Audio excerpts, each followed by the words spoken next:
जय हिंद दोस्तों। कैसे हैं? आशा करते हैं आप अच्छे होंगे। आज दोस्तों जैसे कि आपको दिख रहा है कि हम बजट पर कुछ टॉपिक कुछ बातें बताने वाले हैं दोस्तों। अभी आपको मालूम कि अभी हाल ही में हमारी वित्त मंत्री सीतारमण जी ने जो है अभी निर्मला सीतारमण ने आप बजट जो है पेश किया है। ठीक है दोस्तों, अगर आप किसी एग्ज़ाम की तैयारी करते हो तो आपको ये वीडियो देखना चाहिए, क्योंकि हम सिर्फ और सिर्फ किसी मतलब विशेष क्वेश्चन से रिलेटेड आपको हम बताएंगे। और क्योंकि हमारे पास कोई डिजिटल स्लाइड तो है नहीं कि आपको हम पूरा ब्यौरा दिखाएंगे, तो जो मेन जो इम्पोर्टेंट रहेगा वो आपके लिए हम लेके आए हैं और बताएंगे। ठीक है, क्योंकि दोस्तों अभी आपको मालूम है कि अभी हाल ही में जो बजट पेश किया गया है वो हमारा 2023 और 24 के रिलेटेड से है। तो दोस्तों अगर हमारे यूट्यूब चैनल पर आप नए हैं तो हमारे चैनल को जरूर सब्सक्राइब करें और बेल आइकन को प्रेस करें, ताकि हम कोई वीडियो बनाएं तो आप तक सबसे पहले पहुंच सके। तो आइए दोस्तों हम देखते हैं कुछ क्या आज होने वाला है। जैसे कि दोस्तों अभी आपको मालूम है कि हमारी जो वित्त मंत्री है निर्मला सीतारमण जी ने अभी हाल ही में बजट पेश किया है। जो बजट होगा हमारा 2023 और 24 के लिए। ठीक है, यानी कि इस साल जो हमारी वित्त मंत्री सीतारमण जी हैं, निर्मला सीतारमण जी, इनका पांचवा जो है पांचवी बार ही उन्होंने बजट पेश किया है। ठीक है, ये आपको मालूम होना चाहिए, आपसे पूछ सकता है। और ये इनका आखिरी पूर्णकालिक बजट भी हो सकता है। क्यों? क्योंकि अभी मालूम कि आपका 2024 में लोकसभा के चुनाव होना है। ठीक है, तो लोकसभा के चुनाव के बाद, क्योंकि चुनाव तो मई में होना है, तो बजट तो ये पेश करेंगे। अगली बार जो फरवरी आएगा बजट तो पेश करेंगे। ठीक है, बट वो कुछ दिनों के लिए होता है, कुछ महीनों के लिए होगा। क्यों? क्योंकि इनकी सरकार मई तक रहेगी, मई के बाद चुनाव होगा। अब ये तो नहीं मालूम कि कौन सरकार किसकी सरकार बनती है ना। तो इसलिए उस बजट को हम अंतरिम बजट कहते हैं। जो बजट चुनाव के दौरान होता है, कुछ दिन के लिए होता है, तो उसको हम अंतरिम बजट कहते हैं। तो अगले साल 2024 वाला जो बजट रहेगा वो हमारा अंतरिम बजट रहेगा। अभी इस साल का हमारा आखिरी और पूर्णकालिक बजट है, जो है हमारे इनका वित्त मंत्री जी का। चलिए, ये तो हो गई हमारी कि मतलब इन्होंने बजट किया। दोस्तों हम थोड़ा सा देख लेते हैं कि किस आर्टिकल में इसकी चर्चा है, थोड़ा सा ये भी देख लेते हैं, क्योंकि एग्जाम में आपसे पूछ सकता है ये भी। तो दोस्तों आपको मालूम होगा कि आर्टिकल 112 किसमें दोस्तों? आर्टिकल 112 में, आर्टिकल 112 में दोस्तों ये चर्चा है किसकी? ये चर्चा है वार्षिक वित्तीय विवरण, यानी हम ये कह सकते हैं कि वार्षिक वित्तीय विवरण, जिसको हम बजट बोलते हैं, इसकी चर्चा है हमारा जो है 112 में दोस्तों। ठीक है, ये आपको ध्यान देना है। इसकी चर्चा किसमें है? 112 में है। इसके बाद दोस्तों जो 112 में जो चर्चा है दोस्तों, तो इसमें 2000 यानी कि जो बजट होता है, तो इसमें 2000 जो अभी हमारा पेश किया गया है 2024 23 और 24 के लिए है। मतलब कि 2023-24 में हम कितना क्या कुछ करने वाले हैं, कौन कौन सी योजनाएं आएंगी, कितना खर्च आएगा, टोटल जो है इसमें बना करके एक ब्यौरा बताया जाता है। देखो हम एक आपको स्टोरी बताते हैं कैसे। मान लीजिए कि आप कहीं बाहर पढ़ते हैं। ठीक है, मान लीजिए कि आप इलाहाबाद कहीं भी, सॉरी आप जो है बाहर स्टडी करते हैं, पढ़ते हैं, तैयारी करते हैं, और आपका पर मंथ जो है पैसा बंधा हुआ है घर से कि इतना रुपए आना है। मान लीजिए आपके घर से बंधा कि पर मंथ 5,000 रुपये आना है। तो उस 5,000 रुपये में आप अपने एस्टिमेट बना के रखते हो। कैसे? कि आपको 1,000 रूम भाड़ा देना है, रूम रेंट देना है, 1,000 आपका फूड सामग्री वाला हो जाएगा, 1,000 आपका जो आपका बुक वगैरह हो गया, आप इससे रिलेटेड आपका हो गया, और 1,000 बचेगा तो आपका और मतलब गैस वैस इसमें हो जाएगा जो भी आप करवाते हो। और जो आप जो आपका 1,000 बचेगा वो आप या तो उसको सेव कर लोगे, या तो फिर जो है आप कुछ अलग करोगे। ठीक है, तो ये जो आपने जो बनाया है, जो आपने अपने एस्टिमेट बनाया है कि हम इस पैसे में ये करेंगे और ये इतना इतना काम करेंगे, तो यही दोस्तों बजट में किया जाता है। बजट में सरकार क्या करती है, पूरा आगामी वर्ष जो आता है उसका पूरा ब्यौरा बनाती है, कहाँ हमको क्या करना है, कौन सी योजना लाना है, किस योजना में कितना पैसा खर्चा होगा, ये जो है सरकार इसमें निर्धारित करती है। ठीक है, ये तो हो गया हमारा। तो इसको दोस्तों हम जो आगामी खर्चा करती है, खर्चा करने के लिए जो होता है, ये इसको हम बोलते हैं रेवेन्यू एक्सपेंडिचर बोलते हैं। क्या बोलते हैं दोस्तों? हम इसको रेवेन्यू एक्सपेंडिचर बोलते हैं। ठीक है, ये मतलब ये तो हर टाइम आना ही आना है। अरे भाई देखो, बाहर रहते हो आप तो रूम भाड़ा तो आपको देना पड़ेगा, रूम रेंट। आपको जो है फूड सामग्री वाला देना पड़ेगा, ये तो आप हर मंथ आपको इतना लागू ही लागू है, ठीक है। लेकिन आप कुछ अलग भी करते हो, जैसे कि मान लीजिए आप फ़ोन लेना है, ठीक है। अब फ़ोन लेने आप मान लीजिए अगर आपके घर से 5,000 रुपये आ रहा है, तो आप उस 5,000 में से पूरे में तो फ़ोन ले नहीं लोगे, क्योंकि आपको एक सीमित पैसा दिया गया है। तो आप क्या करोगे, आप जो है उस पैसे से थोड़ा थोड़ा उसको रखते जाओगे, ठीक है। हर महीने 1,000 रुपये बच रहा है, मैंने अभी बताया था, तो उस 1,000 को आप अपने पास रखते जाओगे। जब आपके पास 1 साल में 1.5 साल में जब आपके पास पर्याप्त मात्रा में हो जाएगा, तो आप जो है उससे क्या करोगे, अपना एक फ़ोन या फिर जो भी लेना चाहते हो वो ले लोगे, ठीक है। तो देखा आपने, यानी कि आपका जो पर मंथ खर्च था उसको तो आप नहीं रोक सकते थे, उसको हम बोलते हैं रेवेन्यू एक्सपेंडिचर। क्या बोलते हैं उसको, जो डेली मतलब जो पर मंथ खर्च आता है जिसको हम नहीं रोक सकते, आता ही आता है, उसको हम रेवेन्यू एक्सपेंडिचर बोलते हैं। अब एक खर्च है दोस्तों जिसको हम सेविंग कर करके लेते हैं, और वो पर मंथ नहीं, मतलब वो जब उसको लेंगे तो कई साल के लिए होगा वो, ठीक है। ऐसा नहीं हो कि हमारा वो अगले महीने या फिर 1 साल में खराब हो, मतलब उसको हम दोबारा लेंगे, ऐसा नहीं होगा। मतलब वो एस्टिमेट ऐसे बनाया जाता है कि कई साल के लिए होगा। तो वो दोस्तों हमारा होता है कैपिटल एक्सपेंडिचर होता है। क्या होता है, कैपिटल एक्सपेंडिचर।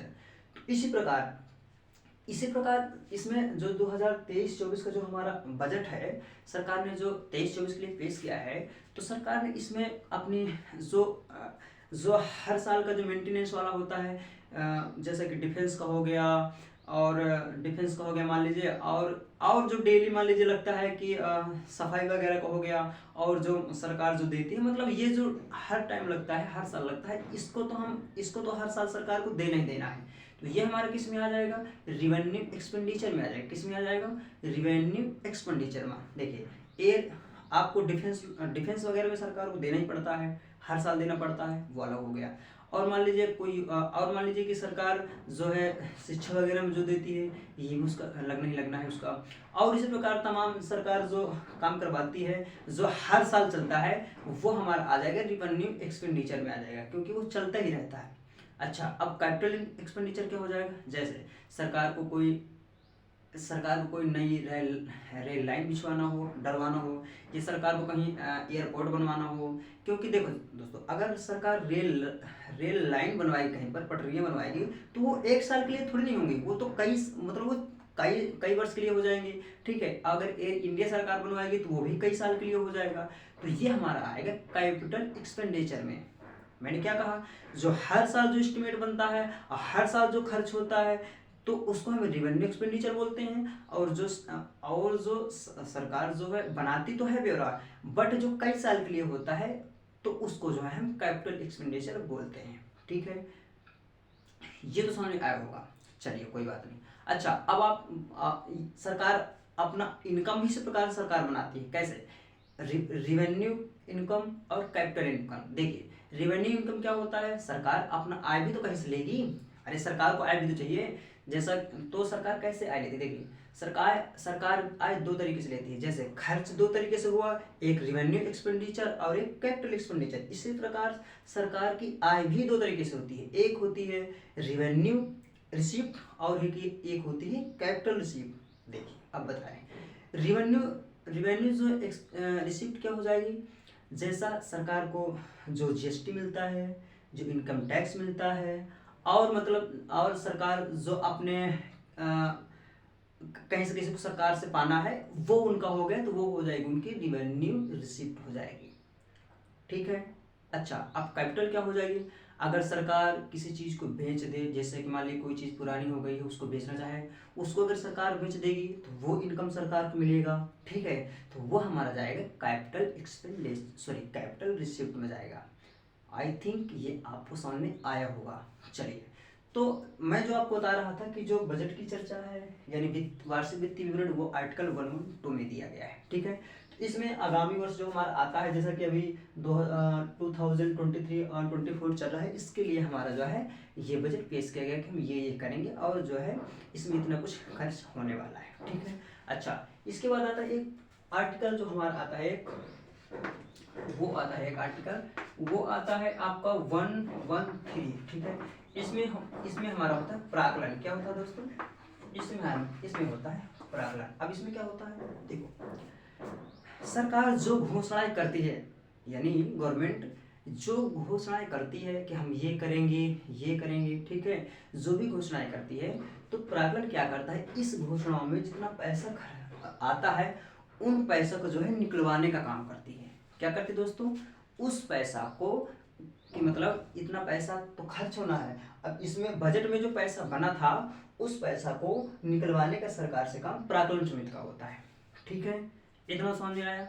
अब प्राक्कलन में तो आपको मालूम होना चाहिए कि 30 मेंबर होते हैं, 30 सदस्य होते हैं, जिसमें से जो है जिसमें से लोकसभा के होते हैं, ये तो आपको मालूम होना चाहिए। ठीक है, अच्छा, अब क्या होता है, अब आता है एक चीज और, देखिए दोस्तों, ये देखिए इंपॉर्टेंट है। ठीक है, आर्टिकल आता है 114, 112 में बजट हो गया, 113 में प्राक्कलन हो गया, और 114 में आपका हो गया क्या, इसमें आपका होता है विनियोग।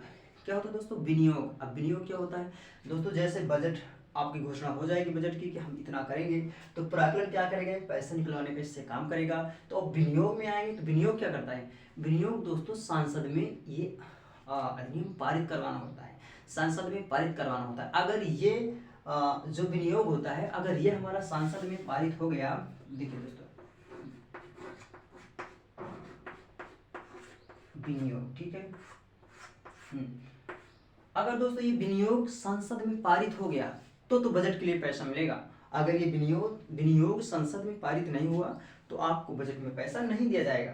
ठीक है, यानी कि जो प्राक्कलन जो बजट जो पैसा बनाती है तो उसको निकलवाने का काम प्राक्कलन का होता है। ठीक है, इसके बाद अब पैसा निकलवाने के लिए दोस्तों एक विनियोग विधेयक पारित करवाना होता है, तो उसकी जो चर्चा है वो आर्टिकल 114 में दिया है।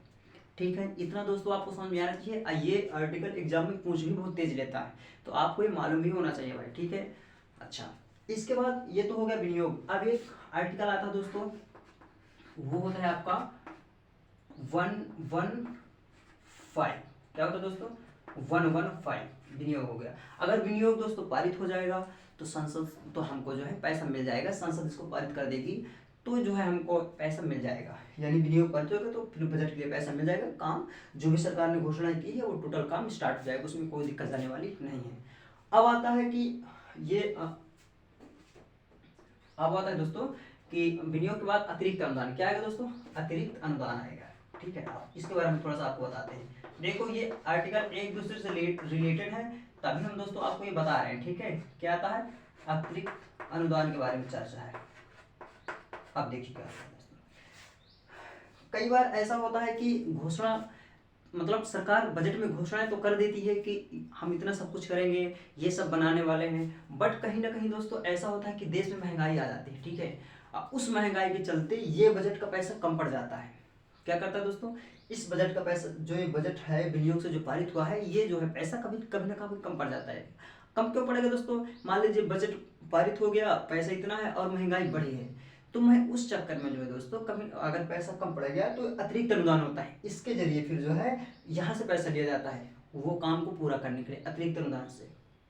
ठीक है, मान लीजिए अगर पैसा कम पड़ रहा है तो फिर अतिरिक्त अनुदान से हमको पैसा लेना पड़ता है, यानी अतिरिक्त अनुदान से सरकार पैसा लेकर के उस काम को पूरा करती है। ये जो है आर्टिकल 115 में दिया है अतिरिक्त अनुदान, ये तो अतिरिक्त अनुदान हो गया।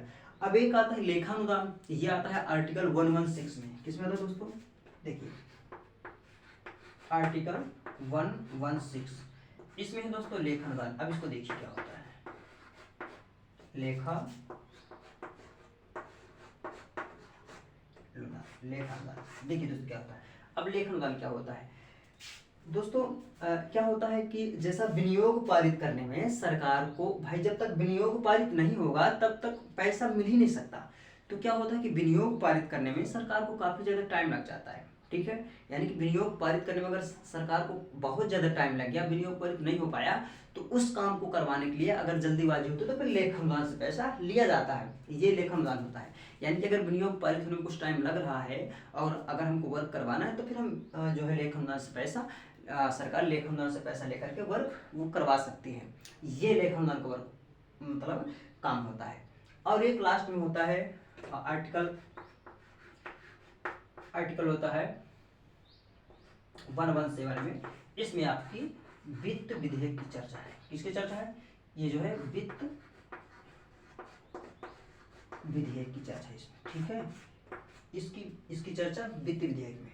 ठीक, अब आपको दोस्तों मालूम होना चाहिए, मैंने क्या बताया कि आर्टिकल 112 में तो बजट दिया है, यानी वार्षिक वित्तीय विवरण दिया है।